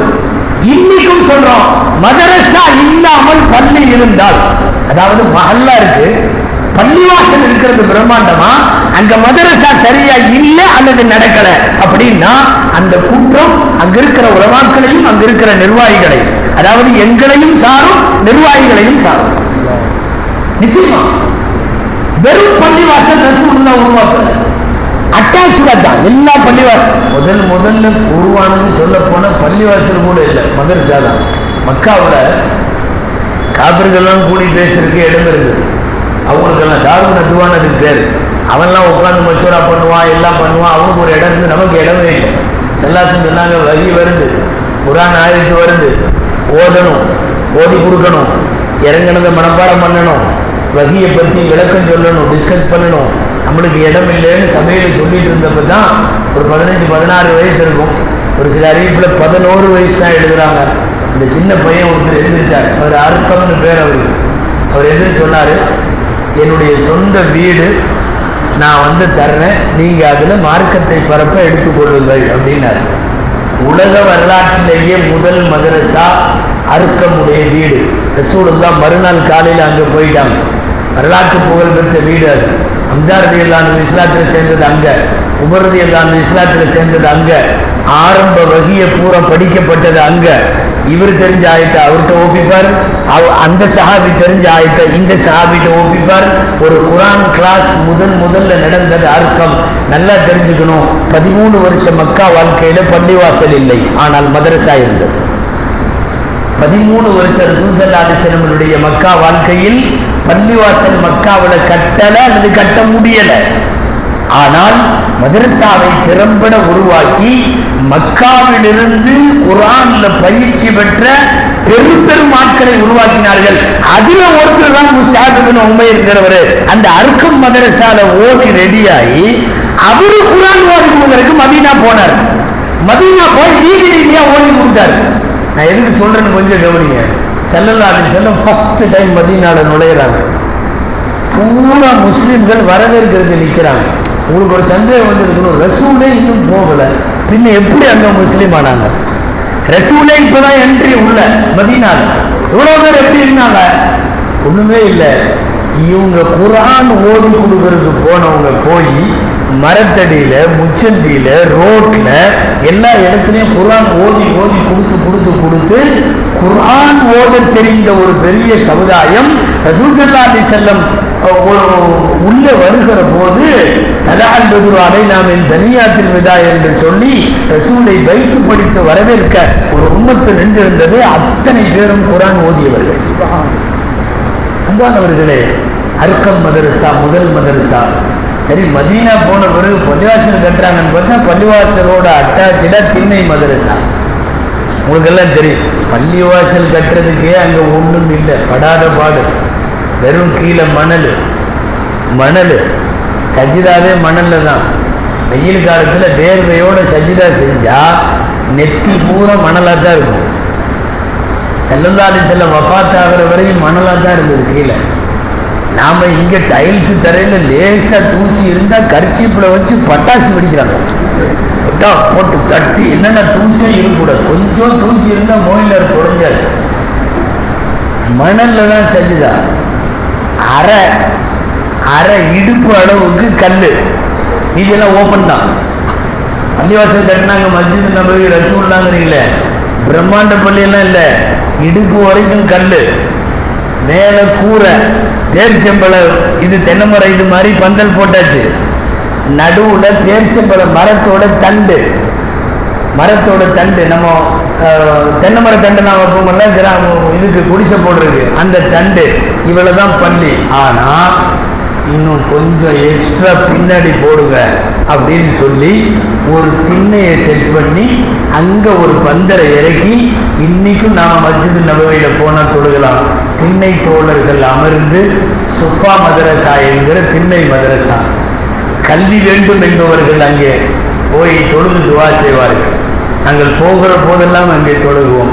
ரசூலுல்லாஹ் ஒரு பள்ளிவாசலை கூட மதரசா அட்டாச்சு இல்லாம பள்ளிவாசல் வைக்கல, பள்ளிவாசல் பண்ணல. நீங்கள் யோசிக்க வேண்டும். தூர நோக்கத்தோடு எல்லா விஷயத்தையும் தீர்மானமாய் செய்கிற பெருமானார் ஸல்லல்லாஹு அலைஹி வஸல்லம் எதனால் பள்ளிவாசல்களோடு மதரசா இருக்க வேண்டும் என்றால், நாளைய சமுதாயம் உங்களுக்கான சமுதாயமாக இருக்க வேண்டுமானால் மக்தப் மதரசாக்கள் மேம்படுத்தப்பட வேண்டும். அசர்த்துமார்கள் யாரும் போச்சுக்க வேண்டாம். நான் சொல்றேன், எல்லா துறைகளிலும் பணியாற்றக்கூடிய உலமாக்களை விட சொல்ல போனா மக்தப் மதரசால ஓதி கொடுக்கிற உலமாக்கள் சிறந்தவர்கள். இதுல சொல்லிக்கிறதுக்கு ஒன்றும் சிறுமையோ பெருமையோ எல்லாம் இல்லை. ஏன்னா உயிர் நாடிகளை அவர்கள் தான் உருவாக்குகிறார்கள். நான் பெரிய அரபிக் கல்லூரியில் பேராசிரியர், நான் புகாரி ஓதி கொடுக்குறேன்னா நான் பெரிய பெரிய ஆளுமை உருவாக்கலாம், அது சிறப்பு தான். குரான் ஓதி கொடுக்கிற மதரசால வேலை செய்யறதுங்கிறது களப்பணி மாதிரி, ஃபீல்டு ஒர்க் மாதிரி, அது ஒரு பெரிய மகத்தான பணி. ஸல்லல்லாஹு அலைஹி வஸல்லம் அதை செஞ்சாங்க. உங்களுக்கு சந்தேகம் வரலாம், ஸல்லல்லாஹு அலைஹி வஸல்லம் பெரிய பெரிய கிதாப் ஓதி கொடுத்துருப்பாங்க. ரசூலுல்லாஹ் கிதாபே அப்ப இல்லை, ரசூலுல்லாஹ் தான் கிதாபு. ஸல்லல்லாஹு அலைஹி வஸல்லம் ஓதி கொடுத்ததுதான் என்ன தெரியுமா? குரான் மதரசால நாம ஓதி கொடுக்கிற மாதிரி. புகாரி முஸ்லிம் இந்த ரெண்டுலையும் ஒரு ஹதீஸ் வருது. ஹஜ்ரத் அப்துல்லாஹ் இப்னு மஸ்ஊத் ரலியல்லாஹு அன்ஹு அறிவிக்கிறார்கள், அல்லமனா ரசூலுல்லாஹி ஸல்லல்லாஹு அலைஹி வஸல்லம் அத்தஷஹுத கமா யுஅல்லிமு அஹதுக்கும் சூரத்துல் ஃபாத்திஹா. நீங்க உங்க குழந்தைகளுக்கு அல்ஹம்து லில்லாஹி ரப்பில் இப்படின்னு சொல்லி கொடுக்குறீங்கல்ல, இந்த மாதிரி எனக்கு ரசூலுல்லாஹ் அத்தஹியாத்து சொல்லி கொடுத்தாங்க அப்படின்னு இப்னு மஸ்ஊத் ரலியல்லாஹு அன்ஹு சொல்றது. இது எப்படியாமா? ரசூலுடைய கைக்குள்ள எனது கைவிரல்களை பிடித்து இப்படி வச்சுக்கிட்டு சொல்லு, அத்தஹியாத்து லில்லாஹி வஸ்ஸலவாத்து. யாருக்கு? இப்னு மஸ்ஊத் ரலியல்லாஹு அன்ஹுவுக்கு ரசூலுல்லாஹ். எனவே ஸல்லல்லாஹு அலைஹி வஸல்லம் ஒரு மக்தப் ஆசிரியர், இதுல எந்த சந்தேகமும் இல்லை, எந்த சிறுமையும் இல்லை. ஒரு பெரிய அறிவாற்றல் உள்ள சமுதாயத்தை பின்னாலே உருவாக்குவதற்கு அடித்தளம் இந்த மக்தப் மதரசாக்கள். வெறும் குரான் ஓதுறது மட்டும் இல்லை, மக்தப் மதரசால குரான் சொல்லிக் கொடுப்பாங்க, ஹதீஸ் சொல்லிக் கொடுப்பாங்க. நல்லா கவனிங்க, அகீதாங்கிற கொள்கையை சொல்லிக் கொடுப்பாங்க, ஆதாபுங்கிற ஒழுக்கம் சொல்லிக் கொடுப்பாங்க, சீரா என்கிற வரலாறு சொல்லிக் கொடுப்பாங்க. இது எல்லாமே குழந்தைக்கு தெரியணும். ஒரு நேரத்தில் தெலங்கானியில் பக்கத்தில் நம்ம நன்னா ராதாவெல்லாம் இருப்பாங்க, வயசானவங்க. அவங்க அல்லது அம்மாவோ யாராவது கதையெல்லாம் சொல்லி கொடுப்பாங்க. ரசூலுல்லாஹ் தாயிஃபுக்கு போனாங்க, அப்போ கல்லில் அடித்தாங்க, இப்படின்னு எல்லாம் நம்ம நன்னி சொல்லி கொடுத்துருக்கு, ராஜி சொல்லி கொடுத்துருக்கு. இந்த கதை சொல்லி எல்லாம் மௌத்தா போச்சு. இப்போ எல்லாம் இது மட்டும்தான் எல்லாமே சொல்லுது. இது ஒன்று தான். ராத்திரி 1 மணி 2 மணி குடும்பமே தூங்கினாலும் பையன் தூங்க மாட்டேங்கிறான். 6வது படிக்கிறான், 7வது படிக்கிறான். எங்க வீட்டில் எல்லாரும் 10 மணிக்கு படுத்துறோம், காலையில் ஃபஜ்ருக்கு எந்திரிச்சிடறோம். அப்படிங்கிறவங்க மட்டும் கை தூக்குங்கன்னு சொன்னால் நானும் மாட்டிக்குவேன், நீங்களும் மாட்டிக்குவீங்க. இல்லை, இன்னைக்கு எந்த ஒன்றும் அப்படி இல்லை. டோட்டலாக நாம் கால சிதைவிட மாறி போயிருக்கிறோம். நம்ம குழந்தைகள் மாறி இருக்கிறார்கள், நம்முடைய வீடும் வாழ்க்கையும் அமைப்பும் மாறி இருக்கிறது. 10 மணிக்கு படுத்து காலையில் ஃபஜ்ருக்கு எந்திரிக்கிறாருன்னா நல்ல சுகர் பேஷண்ட்டு, நல்ல ப்ரெஷர், டாக்டர் கண்டிப்பாக படுக்கணும்னு சொல்லியிருப்பாரு. இப்படியெல்லாம் நிறைய பேர் போகிறாங்களே ஒழிய அடுத்த தலைமுறை தூங்குறது 12 மணி 1 மணி. கால சிதைவுன்னு சொல்லலாம். இது மோசமான கால ஓட்டத்திற்கு தெரியாமலேயே நாமும் நம் குடும்பமும் இலக்காகிவிட்டோம், இரையாகிவிட்டோம். நீங்க இந்த மாதிரி நேரத்தில் கூட சொல்லிக் கொடுக்க வேண்டியது சொல்லிக் கொடுக்கலன்னா வெறும் குர்ஆன் அல்ல. இதெல்லாம் யாரு சொல்லிக் கொடுக்கிறது? ஒழுக்கங்கள் யாரு சொல்லுவா? வரலாறு யாரு சொல்லுவா? அபூபக்கர் ரலியல்லாஹு, உமர் ரலியல்லாஹு, உஸ்மான் ரலியல்லாஹு, இவங்களுடைய வாழ்க்கையை அணுகுதியெல்லாம், இந்த வாழ்க்கை கலீஃபாக்களை பற்றி கூட யாரும் நமக்கு வீட்டில் பெரியவங்க எல்லாம் சொல்றது இல்லை. அதுக்கு தான் சொல்றோம், கொண்டு வந்து மதரசால கொஞ்ச நேரம் விடு, அந்த கொஞ்ச நேரம் குர்ஆன் ஓது, கொள்கையை சொல்லித் தர வேண்டும். நான் இதுல பேசினா நேரமாயிரும், நான் முடிவுக்கு வந்து கொண்டிருக்கிறேன் கொஞ்சம் கொஞ்சமா. அதாவது கொள்கை சார்ந்த விஷயம். இன்னைக்கு நிறைய குழம்பி போய் கொள்கை போய் இது இல்லை அது இல்லை, அது வேணாம் இது வேணாம், அது அப்படி இப்படி, அல்லாஹ் அக்பர். 108 வகையான பிரிவு இருக்குது. உங்க ஊர் திருச்சியிலேயே இருக்குது, எக்கச்சக்கமா இருக்கானு, என்னென்ன கொள்கை இல்லாம இருக்கானு. அது வேணாங்கிறா, இது வேணாங்கிறா, அங்க போவாதுங்கிற, இங்க போவாது. பாரம்பரியமாக இருக்கக்கூடிய அஹ்லு சுன்னத் வல் ஜமாஅத்துல இன்னைக்கு நிறைய இல்லை. வயசு 17ஆவது 18ஆவது எங்கேயாவது எவனாவது சொல்லித்தர 2 பயானை தூக்கி நெட்டில் கேட்டுறான். 2 பயானை கேட்டு அவன் ஒரு மாதிரி பெரிய ஆளின் மாதிரி ஆயிடுறான். அவன் பண்ற பாடு. ஒரு அஜர்த்து சொன்னது, அவரே சொன்னது, பள்ளிவாசல்ல தொழுதுட்டு சும்மா முடிச்சுட்டு வந்து சந்திச்சிருக்கான். இருக்க 20-22 வயசு இருக்கும், ஐடியில் வேலை செய்யறவன். அதுதான் கிருஷ்ணவணிகம். உங்களை எனக்கு ரொம்ப பிடிக்கும், நான் சின்னதுல எல்லாம் உங்கள்கிட்ட தான் ஓதுனேன், அடி பார்த்தாவெல்லாம் உங்கள்கிட்ட தான் ஓதுனேன், உங்களை என்ன ரொம்ப பிடிக்கும். அப்படியா இப்போ என்னப்பா இருக்க எங்கப்பா இருக்க அப்படி இப்படின்னா எல்லாம் பேசிகிட்டே இருந்தான். உங்கள் பயான்லாம் பிடிக்கும், உங்களை சின்னதுலேருந்து எனக்கு ரொம்ப பிடிக்கும். என்ன நீங்கள் நரகத்துக்கு போகிறது எனக்கு வருத்தமாக இருக்குன்னு. ஆமாம், அவரே சொன்னது, நான் நரகத்துக்கு போகிறது உனக்கு வருத்தமாக இருக்கு. யாருப்பா சொன்னாங்க? இல்லை, இந்த வடிகேட்டில் இருக்கீங்க, வடிகட்ட கொள்கையில் இருக்கிறீங்க, உங்கள் கொள்கைகள்லாம் சரியில்லை, நீங்கள் நரகத்துக்கு போகணும்னு நினச்சா வருத்தமாக இருக்குது. அதாவது சமுதாயத்தில் இப்படி சில பேர் போந்துருக்கான். நம்மளை எல்லாம் அவன் மட்டும்தான் சொந்தம் போக போல தெரியுது. நம்மெல்லாம் வெயிட்டிங் லிஸ்ட்டில் கூட இல்லை. முடிவே பண்ணிட்டானோ, எழுதி வாங்கிட்டானோ போடுறது அல்லாட்ட, வேற யாரு உள்ள யாரையும் அலோவ் பண்ணாத அப்படிங்கிற மாதிரி. அன்பானவர்களே, குழந்தையா இருக்கிறப்பவே கொள்கையை சொல்லிக் கொடுக்கணும். கொள்கை மாறி குழம்பி நான் அஜர்த்து சொல்றேன்னு நீங்க வருத்தப்பட வேண்டாம், இது பண்ண வேண்டாம், பெருசா நினைக்க வேண்டாம். சில ஊர்களில் பெற்ற தாய் தகப்பனை பார்த்து சொல்றான், நீங்க எல்லாம் வழிகேட்டில் இருக்கிறீங்க அப்படிங்கிறான். அவங்க என்ன, அவங்க வழிகேட்டில் இருந்திருந்தா நீ பிறந்திருக்கவே மாட்டல, வழிகேட்டில் இருக்கிறீங்கிறா. யாரை பார்த்து? பெற்ற தாயின் தகப்பனை பார்த்து. அன்பானவர்கள், நான் சொல்றது என்னன்னா, குழந்தையா இருக்கிறப்பவே கொள்கையையும் சொல்லித்தர வேண்டும். குர்ஆன் வேண்டும், ஹதீஸ் வேண்டும், அகீதா என்கிற கொள்கை வேண்டும், சீரா என்கிற வரலாறு சொல்லித்தர வேண்டும், ஆதாபங்கள் சொல்ல வேண்டும். தூங்குற ஒழுக்கத்திலிருந்து சாப்பிட்ற ஒழுக்கத்திலிருந்து. நீங்க யாராவது உங்க வீட்டில் பாடம் நடத்துறீங்களா? இல்லை நீங்க அனுப்பிச்சு வைக்கிற நம்ம ஸ்கூல் எஜுகேஷன்லாம் இன்னைக்கு கல்வி தருகிறது, ஒழுக்கமெல்லாம் தராது. நான் படிக்க வேணாம்னு சொல்லல, உயர்ந்து படிக்க உயர்வுக்கு செல்லட்டும் நம்முடைய பிள்ளைகள். ஆனா ஒண்ணு, ஒழுக்கத்தை நீங்கள் இன்றைக்கு இருக்கிற கல்வி கூடங்கள்ல எதிர்பார்க்க முடியாது. அதனால இதையெல்லாம் தரக்கூடிய இடத்தில் மக்தபு மதரசாக்கள் மாத்திரம் இருக்கிறது. அதனால குழந்தைகளுக்கு தேவையான ஏற்பாடுகளை செய்யுங்கள். கடைசியாக ஒரு செய்தியோடு நிறைவு செய்கிறேன். குழந்தைகள் மதரசாவுக்கு வர்றவங்களுக்கு சிறப்பான ஏற்பாடு செஞ்சு கொடுக்க வேண்டியது நிர்வாகத்தோட வேலை. சென்னையில எல்லாம் சில இடத்துல டீயோட அவங்களுக்கு அசருக்கு பிறகு மதரசா, டீயோட ஃபஜ்ருக்கு பிறகு தொழுகையாளர்களுக்கு கொடுக்குறாங்க. அந்த நிர்வாகி யோசிச்சிருப்பாங்க, மற்ற வக்தெல்லாம் நிறைய பேர் வர்றாங்க, ஃபஜ்ரில் கொடுத்தா கம்மியாக வர்றாங்க, ஃபஜ்ரில் பெரியவங்களுக்கு கொடுக்குறாங்க, அசருக்கு பிறகு மதரசா குழந்தைகளுக்கு டீ. ஏதாவது ஒன்று சரி, இதல்ல நான் படித்து கொடுக்கக்கூடிய ஆசிரியர்கள்ட்ட சொல்றோம், குழந்தைகளை கனிவோடு கையாள வேண்டும். ஒரு காலம் வேற, அசத்து கண்ணை மட்டும் விட்டுருங்க, அடிச்சு சாத்தினாமாங்க. இன்னைக்கு கை வச்சாவே ஆம்புலன்ஸ் வந்துடும். சைல்டு அபியூஸ் உள்ள சொல்லி போட்டுருவான்.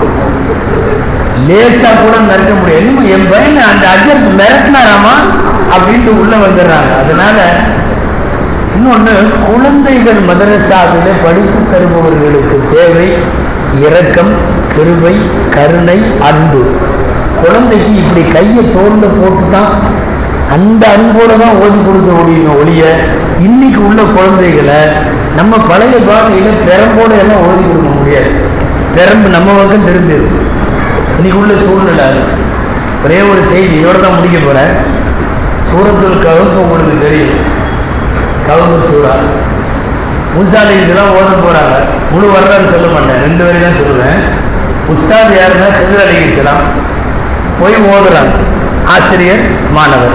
சரி, இப்போ அல்லாஹ் என்ன சொல்லணும் தெரியுமா? அவர் சிறந்த ஆசிரியர், நான் அவருக்கு கல்வியை கொடுத்துருக்கேன், நீங்கள் அவர்கிட்ட போய் ஓதுங்க அப்படின்னு தானே சொல்லணும். அல்லாஹ் என்ன சொல்கிறான் தெரியுமா? ஹித்ர் அலைஹிஸ்ஸலாம் அந்த ஆசிரியரை பற்றி 2 வரி சொல்கிறான். நல்லா கவனிக்கணும். ஆத்தைனாஹு ரஹ்மத்தம் மின் இந்தினா வ அல்லம்னாஹு மின் லதுன்னா இல்மா. நாம் அவருக்கு கிருபையை கொடுத்தோம், கல்வியையும் கொடுத்தோம். ஃபர்ஸ்ட் ஆசிரியருக்கு வர வேண்டியது என்ன தெரியுமா? ரஹ்மத்தம் மின் இந்தினா வரணும். அப்புறம் தான் இல்மையை கற்றுக் கொடுக்க முடியும். அல்லாஹ் நினைச்சிருந்தா இதை முதல்ல சொல்லணும். நாம் கல்வி கொடுத்தோம் சொல்லல, நாம் கிருபையான உள்ளத்தை கொடுத்தோம், அதுக்கப்புறம் கல்வியை கொடுத்தோம். எனவே குழந்தைகளை எப்படியெல்லாம் அழைத்து வந்து உங்களால் மதரசா கல்வியை மேம்படுத்த முடியுமோ அதை செய்யுங்கள். மீண்டும் சொல்லி முடிக்கிறேன். எந்த பள்ளியில் மக்தபு சரியாக நடக்கவில்லையோ அங்கே இருக்கிற உலமாக்களாகிய நாமும் இதற்கு பதில் சொல்ல வேண்டும், நிர்வாக பெருமக்களும் பதில் சொல்ல வேண்டும். எனவே காலத்தின் அவசியத்தை கருதி மக்தப மதரசாவை மேம்படுத்துங்கள். எல்லாம் வல்ல அல்லாஹ் ஜல்ல ஷானுஹு தஆலா நம்மை, நம்முடைய சந்ததிகளை, நம் குடும்பத்தில் வளர்கிற மகன், மகள், பேரன், பேத்திகள், அவர்களை துயர்ந்து வரக்கூடிய இஸ்லாமிய சந்ததிகள் அத்தனை பேருக்கும் அல்லாஹ் மார்க்க கல்வியை நசீபாக்குவானாக. எந்த காலத்திலும் இஸ்லாத்தின் மீது நிலைத்திருக்கிற தௌஃபீகை தருவானாக. அமல் செய்யக்கூடிய இபாதத்தின் ஆர்வத்தை தருவானாக. வாழும் போதும் இறக்கிற போதும் கலிமாவோடு வஃபாத்தாகிற, கலிமாவோடு ஸ்திரத்தன்மையாக வாழுகிற நல்ல தௌஃபீகை அல்லாஹ் இந்த உம்மத்திற்கு நசீபாக்குவானாக. جزاكم الله خير وآخر دعوانا أن الحمد لله رب العالمين. السلام عليكم ورحمة الله وبركاته.